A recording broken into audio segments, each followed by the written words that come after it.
Si este capítulo te sabe a poco, ya sabes que tenemos un episodio extra todos los jueves al que puedes acceder desde Patreon, iVoox y desde el banner de nuestro perfil en Spotify, y que puedes ver el videopodcast de este capítulo en nuestro canal de YouTube, Terrores_TRN. La enigmática desaparición del Orang Medan, 1948. El mar está lleno de misterios. Motines, barcos fantasmas y el hundimiento del Titanic. Pero rara vez ha habido un suceso tan inquietante y misterioso como la tragedia del Orang Medan, un barco que navegaba por las Indias neerlandesas. Este buque fue encontrado a la deriva en el Océano Pacífico completamente intacto, pero con toda su tripulación muerta en extrañísimas circunstancias que a día de hoy no se han aclarado. Lo que sigue es todo lo que se sabe con certeza sobre esta catástrofe, pero no ofrece una explicación. El enigma permanece sin respuesta. Nadie conoce la verdad tras este horror, pero esta es la mejor reconstrucción que podemos hacer, basada en el testimonio del único superviviente y de los marineros del Silver Star, que encontraron este barco, aunque fuera demasiado tarde. El misterio del Orang Medan pertenece a esa clase de secretos que el mar jamás revela. Aunque vi el barco con mis propios ojos, aunque contemplé los 22 cuerpos sin vida de marineros y oficiales, tanto en la cubierta como en el puente, no puedo entender el destino de esta maldita embarcación. Todo lo que se relata aquí quedó registrado en nuestro cuaderno de bitácora.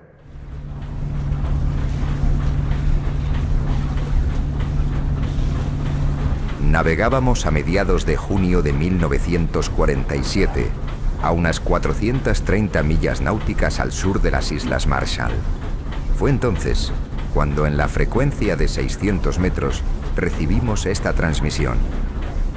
Barco Orang Medan, stop.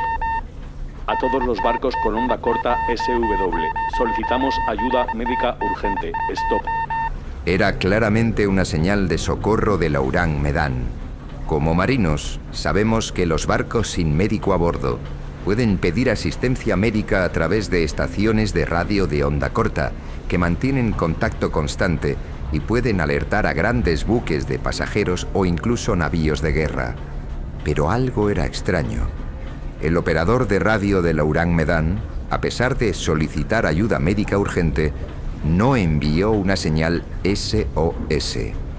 Esto indicaba circunstancias inusuales, ya que el código SOS solo debe emplearse cuando hay un peligro inminente para todo el barco y debe ir acompañado de la posición exacta. Nos preguntamos qué clase de peligro se cernía sobre aquel buque, pero no perdimos tiempo. Transmitimos enseguida en la banda de 600 metros. El vapor Orang Medan solicita ayuda médica inmediata, stop. Pronto llegaron respuestas desde varias direcciones, solicitando detalles. Respondimos pidiendo su posición. Tras repetir la solicitud 3 veces, llegó finalmente esta estremecedora respuesta, claramente emitida por un transmisor en manos temblorosas. SOS del Orang Medan, stop. 20 grados latitud norte, 179 grados longitud este, stop. A la deriva. Segundo oficial muerto en el puente, stop. Capitán y primer oficial de radio muertos en la sala de cartas, stop. Probablemente toda la tripulación ha fallecido, stop. Parte de la tripulación... La transmisión se cortó de forma repentina. Lo último que escuchamos fue una sucesión confusa de puntos y rayas, como si los dedos del operador, ya al borde de la muerte, aún golpearan el transmisor. Solo 2 palabras quedaron claras. Estoy muriendo. ¿Estoy muriendo? Intentamos contactar de nuevo con el Orang Medan una y otra vez. También otros barcos lo intentaron, pero el cable permaneció en un silencio absoluto. La posición que habían indicado se hallaba en nuestra ruta y estábamos cerca, así que decidimos poner rumbo hacia el enigmático navío. Todos nos preguntábamos qué podía estar ocurriendo allí. ¿Un motín? ¿Una tragedia desconocida? Teníamos poca información. solo que el Ourang Medan era un carguero de más de 5.000 toneladas, con un solo mástil, unos 40 años de antigüedad, sin bandera clara ni puerto de origen registrado. Entre 1935 y 1937 había sido utilizado para transportar tropas chinas, con 4 cubiertas en su interior. Calculamos que podríamos llegar en unas 6 horas, teniendo en cuenta la posible deriva del barco que parecía ir sin rumbo. Seguimos emitiendo señales para informar que nos dirigíamos hacia allí, pero la curiosidad también se apoderó de la sala de máquinas. Aumentamos la velocidad y llegamos antes de lo previsto. A primera hora de la tarde, a unas 50 millas de la posición señalada en el SOS, avistamos un gran buque, inclinado ligeramente a estribor. No enarbolaba ninguna bandera, nada se movía a bordo, ni un alma visible en cubierta o en el puente. Era el Ourang Medan. Dimos 2 vueltas completas alrededor del barco, pero no vimos movimiento alguno. Gritamos con el megáfono. Ninguna respuesta. La leve escora podía deberse a un mal reparto del lastre o al consumo desigual de carbón, pero más allá de eso, el buque parecía en buenas condiciones para navegar si hubiera alguien vivo a bordo. Todas las lanchas salvavidas estaban en sus pescantes, menos una. Pero una sola lancha no habría bastado para evacuar a toda la tripulación. Tras examinar todo lo que pudimos desde nuestra posición, nuestro capitán decidió abordar. El mar estaba en calma, el clima era excelente. 10 minutos después, ya estábamos al costado de estribor del silencioso barco.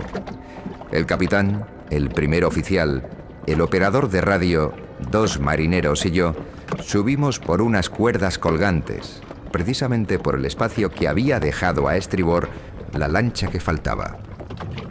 Pero apenas pisamos cubierta, nos detuvimos en seco. El horror nos paralizó.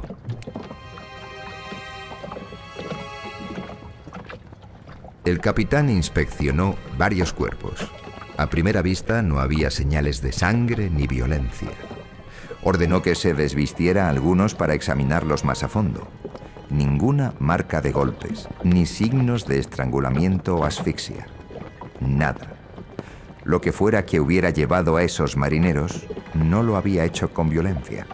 La mayoría eran orientales, de razas diversas, pero todos compartían la misma expresión: un pánico absoluto. En el puente de mando hallamos el cuerpo sin vida del segundo oficial, un europeo, también sin heridas visibles, solo la boca abierta, los brazos extendidos hacia el cielo y los ojos congelados en una expresión de miedo indescriptible. En la sala de radio yacía el joven que había enviado las señales. Estaba encogido en el suelo, aún con los auriculares puestos.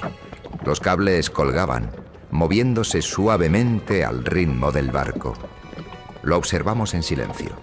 Sus dedos, cerrados como un puño, parecían haber querido decirnos algo. ¿Qué ocurrió aquí? ¿Qué horror mató a 22 hombres sin dejar una sola gota de sangre? ¿Qué los destruyó de ese modo, siendo hombres acostumbrados a pelear por su vida? ¿Y dónde estaban los que consiguieron escapar en la lancha? El capitán insistió en inspeccionar los camarotes de los oficiales para ver si podía encontrar más información sobre lo que había pasado. Pero justo cuando entrábamos en el pasillo, un grito desgarrador resonó desde nuestro propio barco, que seguía junto al Ourang Medan. ¡Todos fuera! ¡Fuego en la bodega 4! Gritó nuestro segundo oficial por el altavoz del barco. Corrimos, descendimos por las cuerdas y subimos de nuevo a nuestra embarcación. Apenas nos alejábamos unos metros cuando una explosión sacudió el Ourang Medan y las llamas comenzaron a salir disparadas desde la escotilla número 4. Nuestro capitán ordenó alejarse unas millas por seguridad. Rápidamente se sucedieron 3 explosiones más. Pronto, Todo el barco era una enorme antorcha flotante. Habíamos estado sobre un volcán marino justo antes de su erupción. Anocheció, pero nadie fue a dormir. Todos observamos el incendio en silencio desde la borda. Ante nuestros ojos se consumía el final de una tragedia marina inexplicable.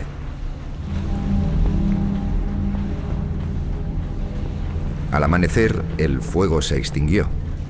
Todo había terminado. El Ourang Medan no era más que un cascarón carbonizado. Poco después, se inclinó aún más y se fue al fondo del mar. Terrores nocturnos, con Emma Entrena y Silvia Ortiz.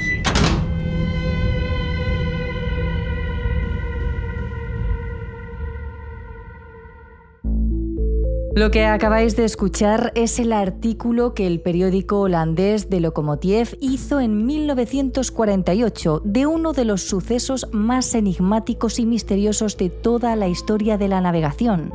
A mediados del siglo XX, el buque carguero Ourang Medan quedó a la deriva tras pedir auxilio apresurada y escuetamente a los barcos cercanos. Cuando los marineros de los barcos Silver Star llegaron allí, se encontraron una escena aterradora y dantesca. Todos los tripulantes que encontraron habían fallecido y por su expresión de terror había sido de una forma horrible, aunque en sus cuerpos no había signos de violencia. A los marineros del Silver Star no les dio tiempo a investigar mucho más, pues algo en el barco estalló, lo que les hizo salir huyendo mientras el barco se hundía. Al menos eso es lo que se cuenta en este artículo, sin duda el más conocido de los que recogen este suceso, sobre todo porque va acompañado de una foto, quizás la única foto real del Ourang Medan que lleva este pie de página. Se traduce aproximadamente como los restos quemados del Ourang Medan poco antes de hundirse en el fondo del océano con sus secretos. Sin embargo, en Terrores Nocturnos hemos investigado en decenas de documentos, registros y papeles oficiales para deciros de una forma lo más precisa posible qué pasó con el Ourang Medan o si pasó de verdad. Un caso que, aunque tiene siglos de antigüedad, se ha hecho muy viral en redes últimamente. Y cómo no, queremos que os embarquéis en esta investigación con nosotras, como auténticos periodistas.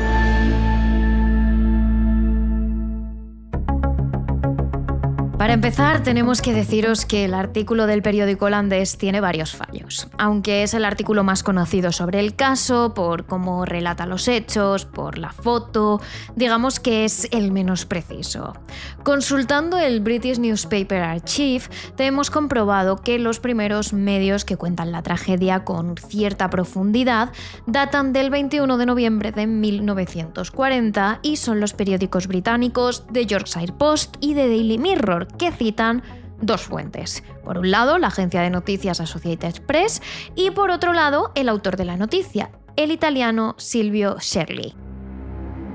El italiano se enteró de esta noticia gracias al único superviviente de la tragedia, un marinero alemán del Ourang Medan que consiguió escapar del barco a tiempo en la lancha salvavidas. El marinero relató el naufragio de su barco justo antes de morir. Dijo que un cargamento no registrado había emanado gases químicos en el barco y había envenenado a prácticamente toda la tripulación a la altura del estrecho de Malaca, que hoy separa la ciudad de Singapur de la isla de Sumatra. Él, junto a otros 6 compañeros más, habían conseguido huir del barco en uno de los botes salvavidas. Sin embargo, el resto de los tripulantes fueron muriendo uno a uno. Los gases tóxicos ya los habían envenenado. Él se salvó al llegar a Atolón Toangi, en las Islas Marshall, donde un misionero lo encontró y lo trasladó al hospital. Allí falleció poco después. Este misionero fue el que le contó el caso al italiano Silvio Sherli. Pero además, el caso quedó registrado de esta forma también en las actas del Consejo de la Marina Mercante de la Guardia Costera de los Estados Unidos. El barco naufragó en el estrecho de Malaca en 1940 con toda su tripulación fallecida en extrañas circunstancias.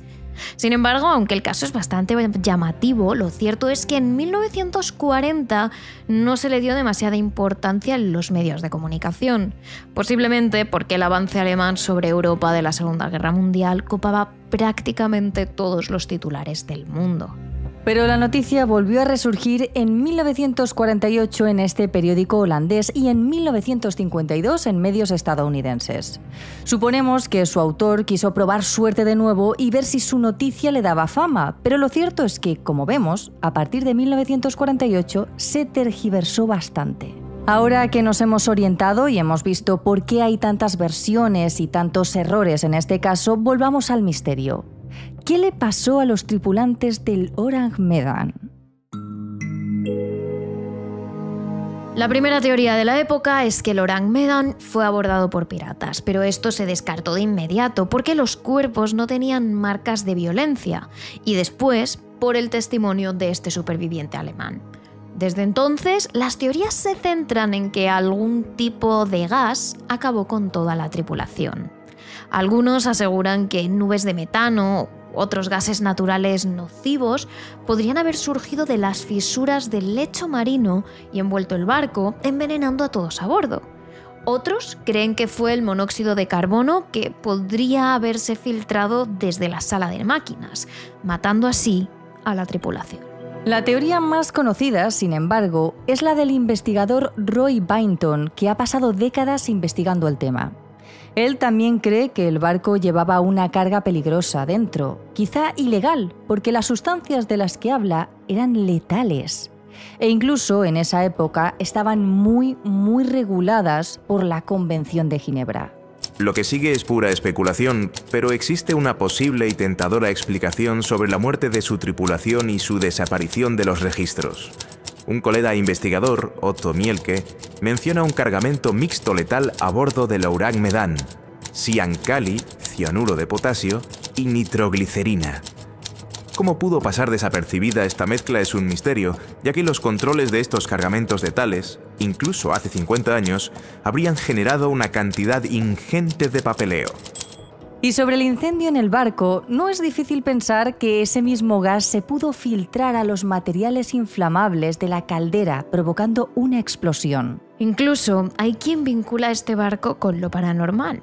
Un rumor posterior, en 1965, involucraba un ovni. Se planteó que extraterrestres debieron haber atacado la nave, lo que había provocado la extraña muerte de los tripulantes y las expresiones de horror en sus caras. Y hay otra teoría que habla de fantasmas. Esto se basa en que la tripulación del Silver Star, el barco que encontró a los tripulantes del Orang Medan, experimentó una sensación de frío intenso en las cubiertas inferiores del buque, lo cual no era para nada común en un barco y menos en uno que navegaba una zona que casi nunca bajaba de los 28 grados centígrados. Esto provocó especulaciones sobre la posible relación entre los fantasmas y la muerte de los marineros. Quizá el barco estuviera embrujado, no sería el primero. Os hemos hablado de alguno en Terrores Nocturnos. Quizás los espíritus volvieran locos a la tripulación. Sin embargo, existen dos teorías que podrían ser las más probables. La primera, la que más ronda en los foros actualmente, es que el Orang Medan nunca existió. Y no es raro que se piense eso. La única fuente de primera mano de la noticia es su escritor, el italiano Silvio Sherli, que a su vez la oyó de un misionero, que a su vez la oyó de un superviviente que murió. No hay nadie más vivo. Pero además se supone que un incidente de esta clase debería quedar registrado en múltiples sitios. Pero no es así. No hay nada en el Lloyd's Register, uno de los registros náuticos más antiguos del mundo, y tampoco en el Dictionary of Disasters at the Sea. Es más, si profundizamos, hay algo que tampoco encaja con el Silver Star. Y es que según Lloyd's Register, el barco Silver Star no existió como tal. En realidad se llamaba Silver Star Park y parecía ser de origen canadiense, no estadounidense. Pero para cuando supuestamente se encontró con el Orang Medan, era más probable que estuvieran navegando en aguas brasileñas y ya había sido rebautizado como SS Santa Cecilia. Hay otros 2 barcos más con nombres parecidos a Silver Star, pero como este, no deberían estar operando cerca del estrecho de Malaca. Es más, oficialmente en este registro no hay ningún barco bajo el nombre de Orang Medan. ¿Eso quiere decir que esta historia es falsa? No tiene por qué. La Associated Press lo avala y las actas del Consejo de la Marina Mercante de la Guardia Costera de los Estados Unidos también. Y ambos son lugares extraños para escribir inventos. Pero teniendo en cuenta que la historia fue de boca en boca desde un superviviente hasta un misionero y hasta el autor, sinceramente es viable que los datos se tergiversaran. Un barco canadiense se puede confundir con uno estadounidense. El nombre se puede confundir y la falta de registros no es tan extraña si pensamos que estamos en plena época de guerra. Había muchas cosas más importantes de las que ocuparse que un accidente de un barco carguero con tripulación mayoritariamente oriental. Pero es posible. Sin embargo, hay una teoría más, una que mezcla intrigas, secretos, conspiración y guerra.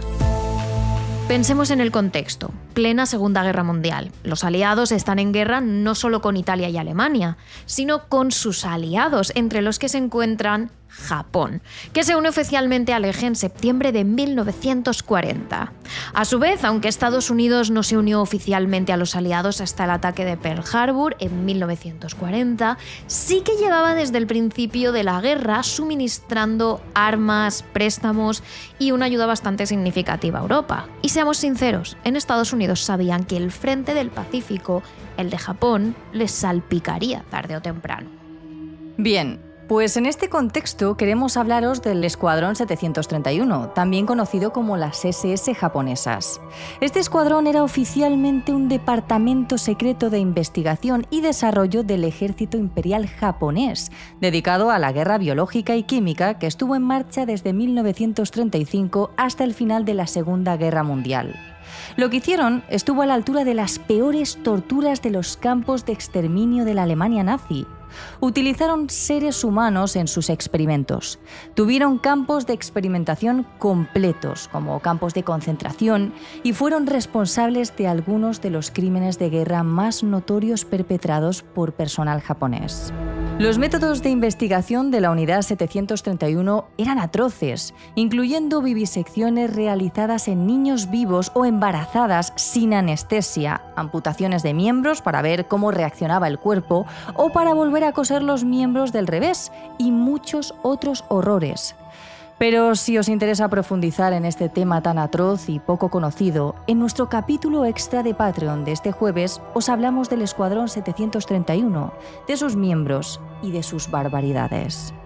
Pero digamos que desafortunadamente, gracias a eso consiguieron desarrollar armas biológicas de indudable valor. Esto es evidente porque al acabar esta guerra, en lugar de condenar al líder del escuadrón, Shiroishi, y a sus médicos a una pena de cárcel o algo peor, Estados Unidos les otorgó secretamente la inmunidad a cambio de acceso exclusivo a sus hallazgos y de que trabajaran para los americanos investigando armas biológicas. Imaginad la importancia de este escuadrón.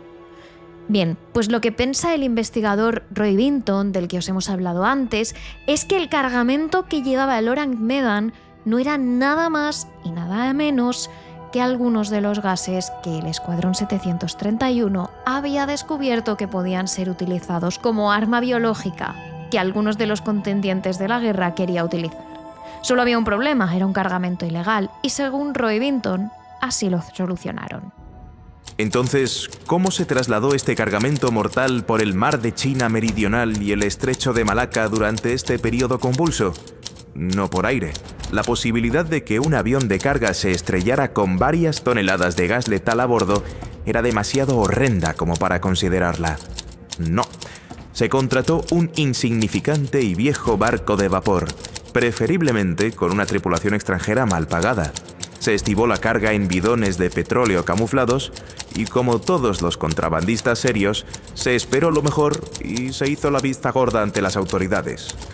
Si aceptamos, debido a la naturaleza de las muertes de su tripulación, que transportaba gas o productos químicos letales, y si efectivamente se trataba de un buque holandés, de haberse dado a conocer esta noticia, habría sido una gran vergüenza para cualquier gobierno involucrado, especialmente a la luz de la Convención de Ginebra. Por eso se cambió el nombre de la placa del barco y se impidieron o escondieron todos los registros posibles. De ahí los callejones sin salida a los que se enfrenta cualquier investigador. La historia existe porque, al igual que los gases, se escapó. ¿Es extraño? Puede ser, pero pensemos que en guerras se llevan a cabo miles de estrategias de contrabando, sustancias ilegales, desinformación y propaganda, así que no es imposible.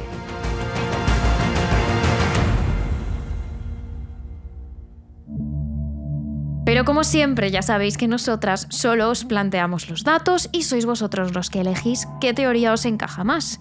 Y recordad que si queréis saber más sobre el temible Escuadrón 731, hablaremos de ello en nuestro capítulo extra que podéis encontrar este jueves en Patreon, Spotify e iVoox.